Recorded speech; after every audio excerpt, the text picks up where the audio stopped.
kesedihan. Anak kita tuh lahir tuh tidak bisa apa-apa. Bagaimana masa depannya? Biayanya besar segala macam. Tapi apa yang harus saya hindari? Setelah saya menerima, tentu karena kita menerima, kita jadi tahu begitu banyak kelemahan anak kita. Akhirnya saya merasa apa satu? Stop self pity. Jangan mengasihani diri sendiri. Kalau kita hanya terus grieving, bukan berarti tidak boleh bersedih ya. Kalau kita hanya menangis, tidak melakukan apa-apa, anak kita itu punya masa depan loh. Kemudian satu lagi, setelah self pity saya hilang, apa? Selfish. Tidak boleh selfish. Saat ini anak saya adalah masa depan saya. Satu hal yang saya harus lakukan waktu itu, saya harus meninggalkan karir saya. Padahal karir saya itu salah satu kebanggaan dalam hidup saya. Tapi saya pikir sekarang saya sudah mencapai apa yang saya inginkan. Anak saya bagaimana? Kalau saya biarkan anak saya diam saja, ya udahlah, gitu aja. Tidak akan terjadi apa yang namanya hari ini anak saya itu ternyata bisa menembus batas. Kemudian apa yang harus saya lakukan? Self improvement. Karena kita udah sadar nih, saya berhenti bekerja dan puji Tuhan, saya mendapat waktu itu bukan pertama kali saya jadi guru, bukan di sini saya mendapatkan tawaran menjadi guru di kota kecil. Tapi puji Tuhan sudah hampir 10 tahun saya menjadi guru, ternyata saya menemukan satu pekerjaan yang membuat saya sangat bahagia. Mungkin ya, saya berpikir pekerjaan yang dulu itu susah, tapi jadi guru itu jauh lebih susah.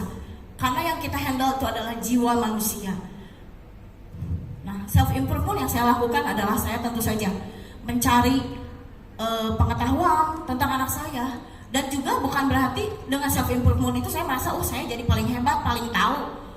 Justru semakin kita banyak belajar, kalau menurut saya ya, semakin banyak kita belajar tuh semakin kita itu merasa kita lebih banyak tidak tahu. Karena kita semakin maju lingkaran yang lebih luas. Begitu luasnya dunia pengetahuan. Jadi saya juga tidak melakukan self diagnose terhadap anak saya. Jadi so tahu nih, anak saya gimana, kayaknya harus diginiin, enggak. Saya tetap berkonsultasi dengan yang profesional, melakukan terapi di tempat yang tepat. Dan yang terakhir adalah don't give up. Tidak pernah berhenti menyerah. Saya percaya ketika Tuhan menitipkan saya seorang anak berkebutuhan khusus, Tuhan juga sudah menyediakan kekuatan buat saya. Sampai saat ini saya masih bisa membiayai anak saya untuk terapi, masih juga hidup dengan nyaman. Terus kemudian juga saya tetap yakin, meskipun have a little faith, meskipun anak saya itu benar-benar didiagnosis itu tidak bisa apa-apa, tetapi apa yang terjadi hari ini adalah menembus batas. Saya percaya setiap orang tua di sini pasti ingin anaknya itu melebihi batasnya. Anak-anak di sini, anak-anak HK, saya lihat anak-anak yang sangat hebat.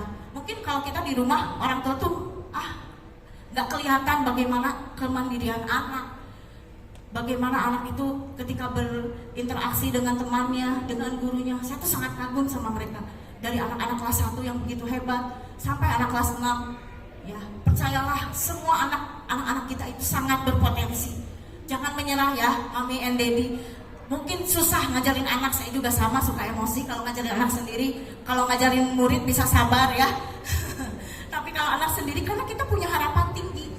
Tapi saya percaya suatu hari nanti punya anak yang berbakti adalah jauh lebih berharga dari punya anak berprestasi.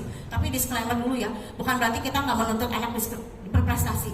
Kalau berprestasi itu adalah hasil dari kerja keras dia, kemandirian dia, keinginan dia, ambisi dia, bukan ambisi orang tua, itu adalah jauh lebih berharga. Saya sudah mengalami anak saya yang besar, masih SMA kelas 1, tapi dia sudah menjadi anak berbakti yang membuat saya tidak pernah menyesali apapun yang terjadi dalam kehidupan saya. Saya berharap orang tua hari ini yang hadir akan bisa mengerti lebih jauh, mungkin membantu anak-anak kita menjadi versi terbaik dari dirinya, bersinergi bersama sekolah untuk menjadikan anak-anak kita yang lebih baik. Terima kasih.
inside.